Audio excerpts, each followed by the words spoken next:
Yemen का बादशाह इब्रहा अपने सोने के खजाने दिखाकर लोगों के दिल जीतना चाहता था, मगर लोगों ने उसके सोने के महल को ठकरा दिया और अल्लाह के सादा से घर को आबाद रखा। अपनी नाकामी और खाली महल देखकर इब्रहा हसद की आग में जल उठा। उसने कसम खाई कि अब वो अल्लाह के घर काबा को गिराकर ही दम लेगा। वो अपने साथ हाथियों का खौफनाक लश्कर लाया, जिसका सरदार महमूद था। जमीन लर्ज रही थी और मौत का ये लश्कर मक्का की तरफ बढ़ रहा था। मक्का वाले इतने बड़े लश्कर का मुकाबला नहीं कर सकते थे, इसलिए वो पहाड़ों पर चढ़ गए। लेकिन सरदार मक्का हजरत अब्दुल मुत्तलब पूरे एहतिमाद के साथ इब्रहा के पास पहुंचे। इब्रहा ने कहा, मैं काबा गिराने आया हूं और तुम अपने ऊंट मांग रहे हो।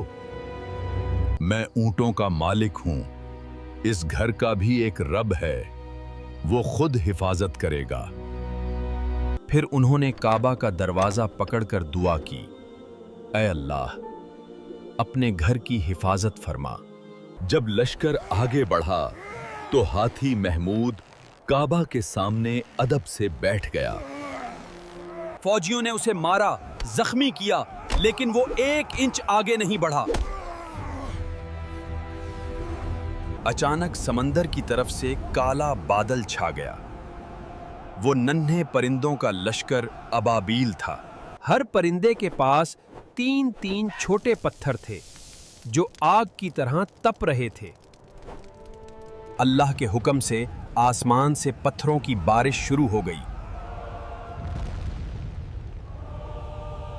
वो छोटा सा जलता हुआ पत्थर लोहे की जरा और हाथी के जिस्म को चीरता हुआ गुजर जाता था।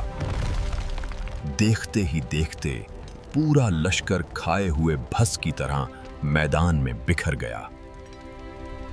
इब्रहा का तकब्बुर खाक में मिल गया और वो तड़प तड़प कर अपने अंजाम को पहुंचा। सूरज निकला तो काबा अपनी जगह शान से खड़ा था। सब्सक्राइब करें, लाइक और शेयर करें। Bright tales Urdu.